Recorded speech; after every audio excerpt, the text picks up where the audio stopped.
वंदनीय मां पन्नाधाय जी के चरणों में मैं अपना शीश रख करके उनको प्रणाम करता हूं। जिस रूप में भी हैं, मैं ही नहीं, पूरा मंच और सब लोग प्रणाम करते हैं और उनसे प्रेरणा लेकर के राष्ट्र रक्षा का जब यज्ञ हो तो अपने पुत्र चंदन का भी बलिदान करके जिन्होंने अमर गाथा लिखी है उनके बारे में कहना, मतलब मैं यह मानता हूं कि बहुत, चाहे कि दिन भर कहिए, चाहे सप्ताह भर कहिए, चाहे महीने भर कहिए, वो कम हो जाएगा।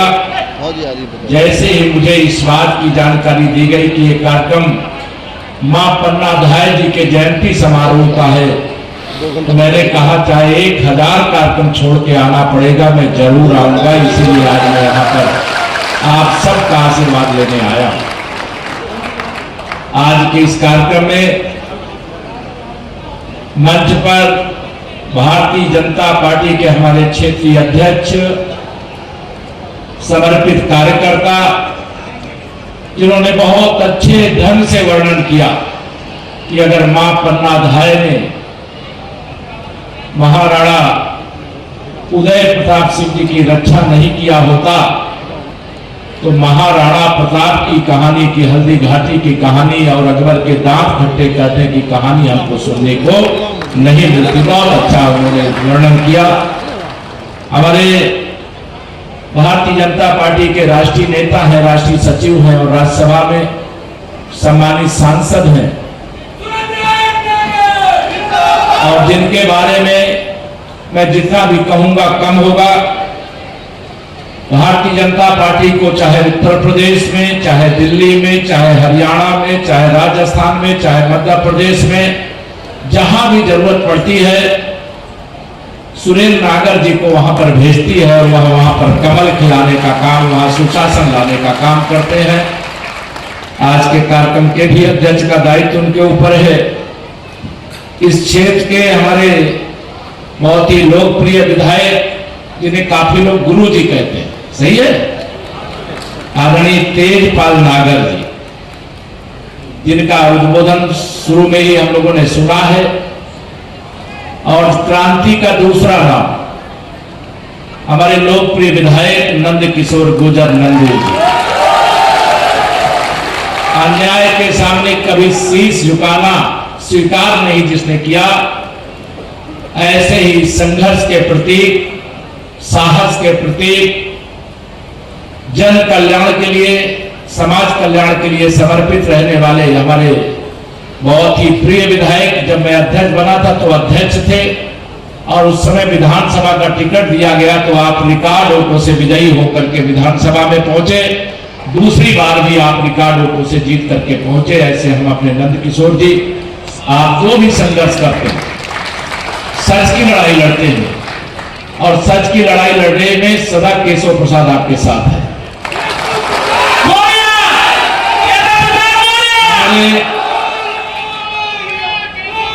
सम्मानित विधायक श्री मुकेश चौधरी जी, सब लोग परिचित हो ना मुकेश जी से?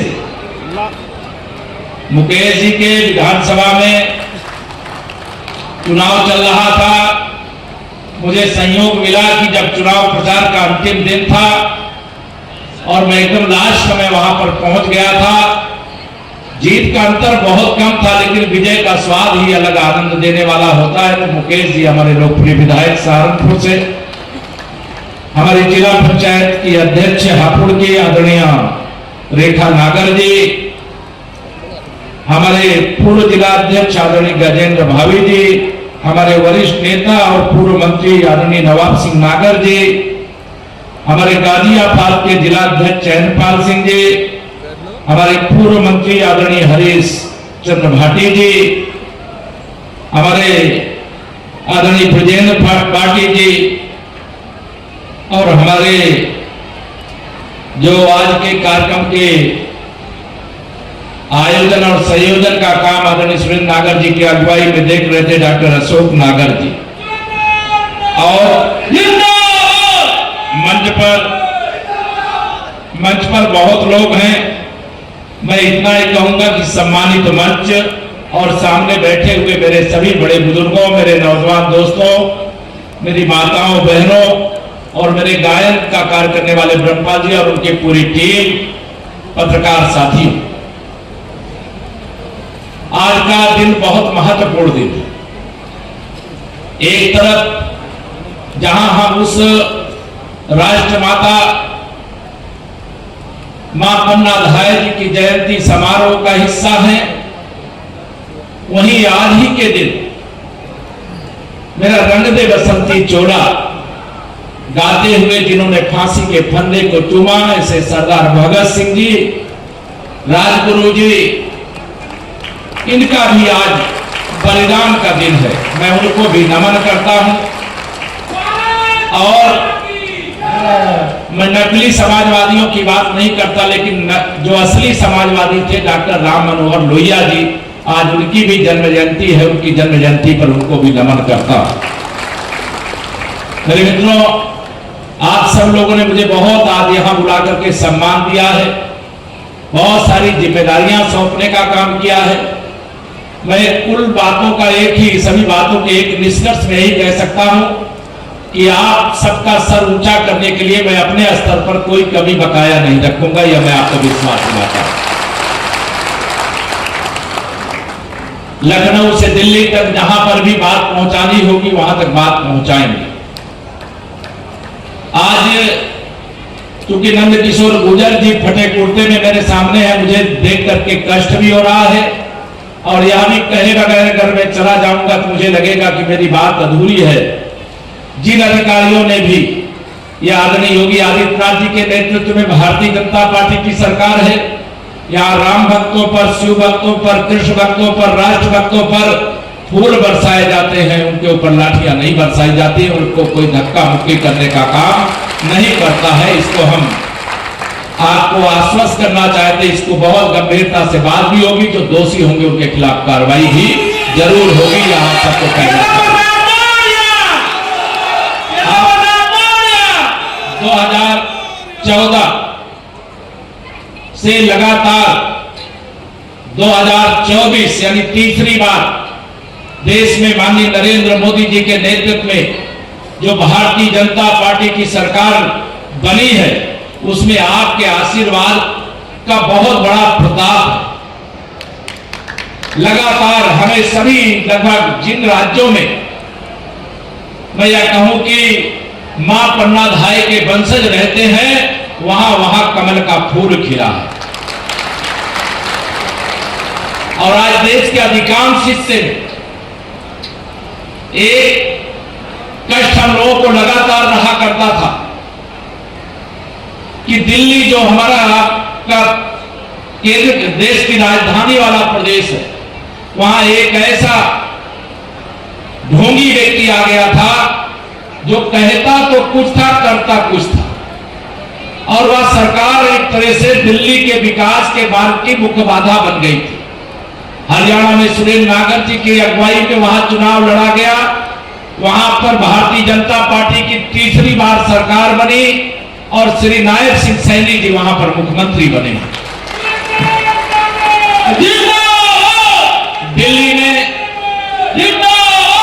दिल्ली में अभी 48 सीटें जीत करके लगभग 26 साल के बाद वहां भारतीय जनता पार्टी की सरकार बनी है और मातृशक्ति को प्रणाम करते हुए वहां बहन रेखा गुप्ता जी वहां की मुख्यमंत्री बनी। आप सबका बहुत ही योगदान है। मुझे मालूम है यहां से बहुत सारे कार्यकर्ता, चाहे नंद किशोर जी, चाहे अन्य हमारे सभी विधायक, सब लोग वहां पर लगे थे, कार्यकर्ता साथी भी लगे थे, सत्येंद्र जी भी लगे थे। और दिल्ली में सरकार आने के बाद एक परम संतोष हुआ। और आज मैं यहां पर यह कह सकता हूं कि 2027 में तीसरी बार भी उत्तर प्रदेश में भारतीय जनता पार्टी की सरकार बनने जा रही है और प्रचंड बहुमत से बनने जा रही है। और मैं कहा करता हूं कि 2027 में हम 2017 दोहराएंगे। 2017 300 पार कमल खिलाएंगे। सुशासन और विकास का एक नया युग जो चल रहा है, इस युग को आगे बढ़ाने का काम करेंगे। मैं इस पश्चिम उत्तर प्रदेश की स्थिति को भी जानता हूं। जब उत्तर प्रदेश में समाजवादी पार्टी की सरकार थी तो गुंडागर्दी चरम सीमा पर थी। अपराधियों का मनोबल इतना बड़ा रहता था कि आम आदमी की जिंदगी मुश्किल में पड़ गई थी। लेकिन आप सब लोगों ने हमारा साथ दिया। यहां की एक एक सीट भारतीय जनता पार्टी को कमल के फूल पर हमारे विधायकों को विजयी बना करके आपने भेजने का काम किया। आज उत्तर प्रदेश में जब मैं आज आपके बीच में खड़ा हूं, आज 23 मार्च, कल 24 मार्च को हमारे उत्तर प्रदेश की सरकार के भी 8 साल पूरे होने जा रहे हैं। वो 8 साल पूरे होने के लिए आप सबका जो आशीर्वाद मिला है, मैं उसके प्रति भी आपके प्रति कृतज्ञता ज्ञापित करता हूं। भाइयों बहनों, आप सदैव सजग और सावधान रहें। इस देश की राजनीति एक अलग प्रकार का रुख अपनाने का प्रयास करती रहती है। लोग नहीं चाहते कि एक पिछड़ी जाति में पैदा होने वाले एक गरीब मां बाप का बेटा देश का प्रधानमंत्री बने, और उनके साथ कौन कौन लगे हैं। देसी शक्तियां भी लगी हैं, विदेशी शक्तियां भी लगी हैं। लेकिन आपने देश की रक्षा के लिए इतिहास के पन्ने इस बात के साक्षी हैं कि देश के हित में लड़ाई लड़ने में भी आप पीछे नहीं रहे। और आज जब आजाद स्वतंत्र भारत के अंदर हमारा चुनाव होता है, तो इस चुनाव में भी मोदी जी को बार बार प्रधानमंत्री बनवाने में आप पीछे नहीं रहते। मैं इसके लिए आप सबका आभार प्रकट करता हूं। आप सब भाई बहनों को, क्योंकि आज यहां पर आपने बहुत सारे हमारे पूर्व वक्ताओं ने यहां बहुत सारी बातें कही। मैं आपको इतना ही कहना चाहता हूं कि उत्तर प्रदेश में माननीय नरेंद्र मोदी जी के मार्गदर्शन में चलने वाली सरकार ने अनेक उपलब्धियां प्राप्त की है। अभी जो सबसे निकट की उपलब्धि है, आप में से भी बहुत लोग गए होंगे प्रयागराज के महाकुंभ में। कोई गया है कि नहीं गया है? यहां से जरा हाथ उठाइए। प्रयागराज का महाकुंभ, जहां 60 करोड़ से अधिक लोगों ने गंगा यमुना सरस्वती के पावन संगम में त्रिवेणी में डुबकी लगाने का काम किया, यह दुनिया के अंदर एक उदाहरण है। ऐसा आयोजन सफलतापूर्वक जो संपन्न हुआ है, वो आपके आशीर्वाद के कारण संपन्न हुआ है। क्योंकि अगर आपने आशीर्वाद नहीं दिया होता, कमल नहीं खिला होता, तो जो आयोजन आपने अपनी आंखों से देखा है, वर्तमान में देखा है और आने वाली पीढ़ियां पढ़ेंगी, वह देखने का अवसर नहीं मिलता। अगर माननीय नरेंद्र मोदी जी को आपने देश का प्रधानमंत्री नहीं बनाया होता, तो अयोध्या में रामलला की जन्मभूमि पर भव्य मंदिर का निर्माण आज भी हम सब राम भक्त प्रतीक्षा करते रह जाते, और इस राम जन्मभूमि आंदोलन के लिए बलिदान देने वाले राम भक्त कार सेवक इंतजार करते रह जाते। लेकिन आज रामलला का भव्य मंदिर भी बनकर के तैयार है। हम जम्मू कश्मीर की ओर नजर दौड़ाते हैं तो आप सबको मालूम है 370 और 35A के कारण जम्मू कश्मीर में बहुत यातनाएं लोगों को सहनी पड़ी थी। लेकिन माननीय नरेंद्र मोदी जी के नेतृत्व वाली सरकार में हमारे गृह मंत्री माननीय श्री अमित शाह जी ने 370 को सदा सदा के लिए विदा करके भारत का अभिन्न हिस्सा बना दिया। जैसे आजादी के 75 वर्ष पूरे होने पर आपने पूरे गौतम बुद्ध नगर और पूरे उत्तर प्रदेश नहीं, देश के हर प्रदेश में जैसे तिरंगा लहराने का काम किया, वैसा ही तिरंगा जम्मू कश्मीर के भी हर घर में लहराने का गौरव जो प्राप्त हुआ, वो आप सबके आशीर्वाद के कारण प्राप्त हुआ। आप सब जानते हैं, यहां वीरता की दृष्टि से, सेना की दृष्टि से, खेल की दृष्टि से, शिक्षा के हर मुकाम को प्राप्त करने की दृष्टि से आप कहीं पर भी पीछे नहीं रहे। लेकिन आज हमारे लिए ये गर्व की बात है कि हमारी वही वीर सेना थी जो दुनिया के किसी देश पर भी तिरंगा फहराने की सामर्थ रखती थी। उस सेना को पाकिस्तान जो आतंकवादियों को पैदा करने की फैक्ट्री बन करके हमारे देश में आतंकवाद की सप्लाई किया करते थे, उन आतंकवादियों के द्वारा हमारे नागरिकों को, हमारे सैनिकों को मारने का काम किया जाता था, लेकिन उसका बदला नहीं लिया जाता था।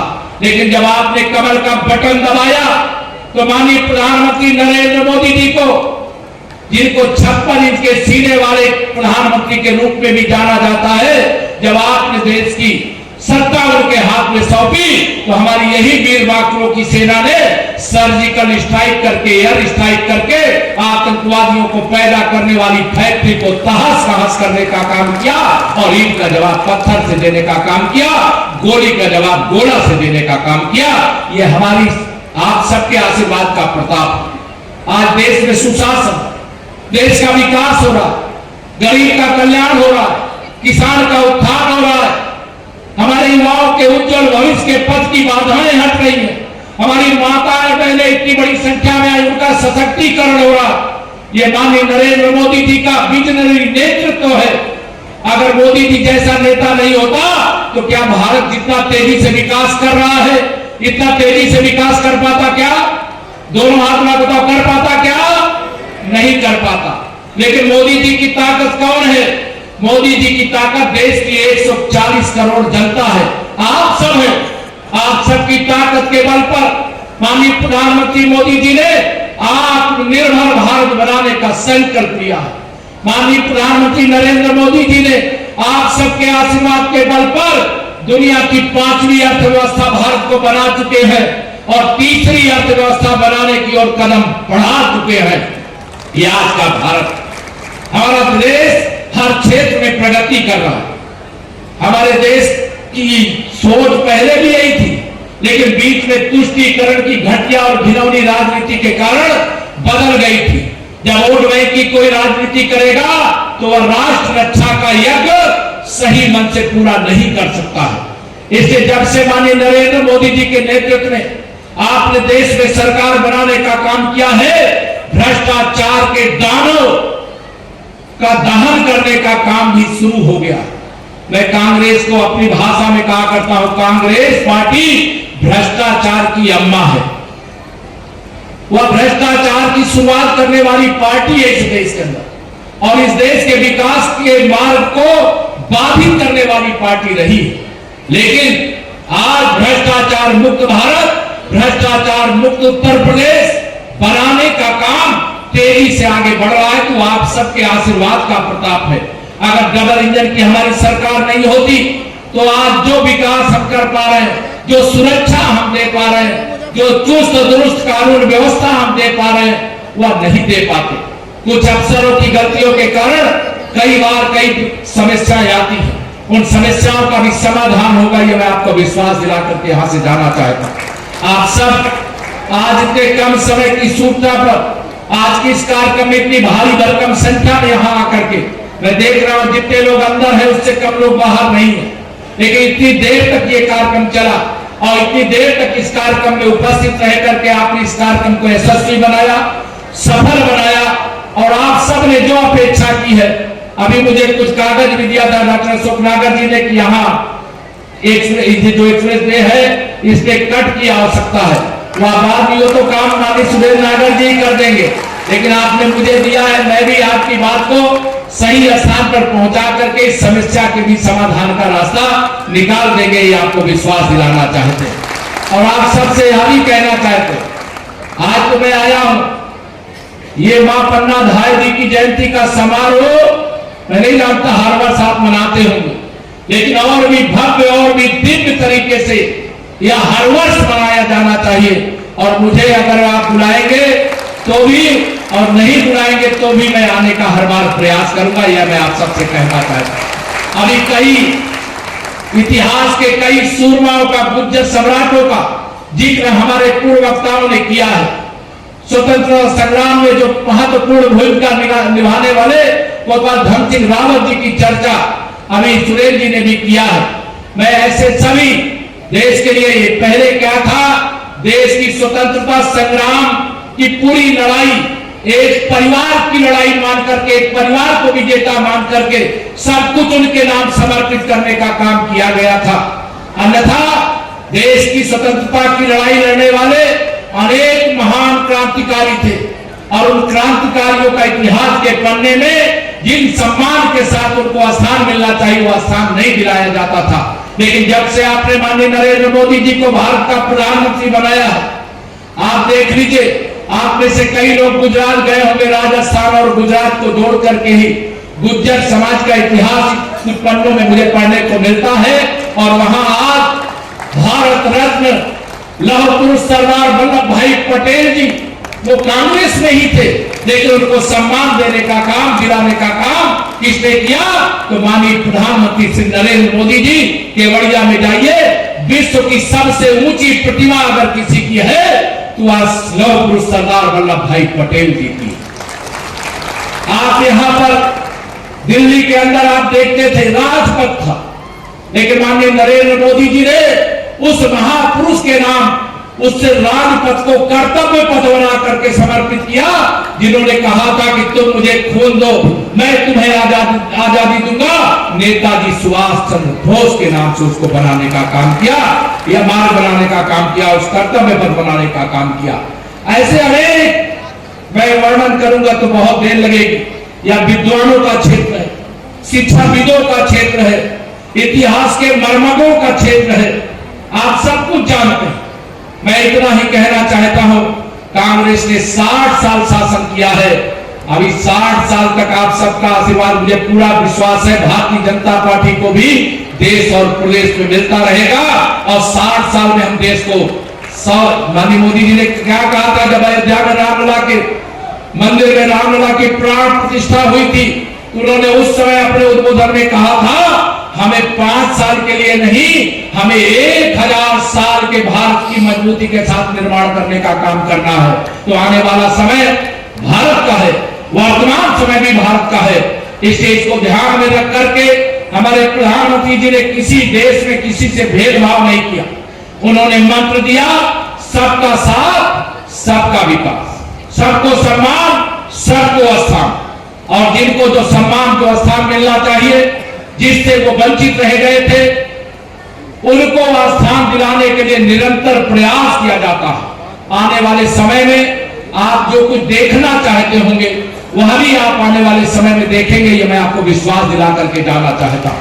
मैं कोई चीजें ऐसी नहीं कहूंगा जो मुझे नहीं कहनी चाहिए, लेकिन भारतीय जनता पार्टी ही एक ऐसी पार्टी है जिसमें चाय बेचने वाले का बेटा नरेंद्र मोदी देश का प्रधानमंत्री बन करके तन समर्पित, मन समर्पित और यह जीवन समर्पित जी चाहता है भारत मां मैं तुझे कुछ और भी दूं, इस भाव से जो भरे रह करके लगातार काम करते हैं। और जिस प्रकार से आप सब यहाँ पर एकत्र हैं, आपके पीछे लाखों करोड़ों लोग जो है जिनको भी मेरी बात सुनने को मिलेगा, मैं तो आप सबके बारे में यही कहूंगा, मां पन्नाधाय के बारे में यही कहूंगा कि तेरा वैभव अमर रहेगा, हम दिन 4 रहे न रहे।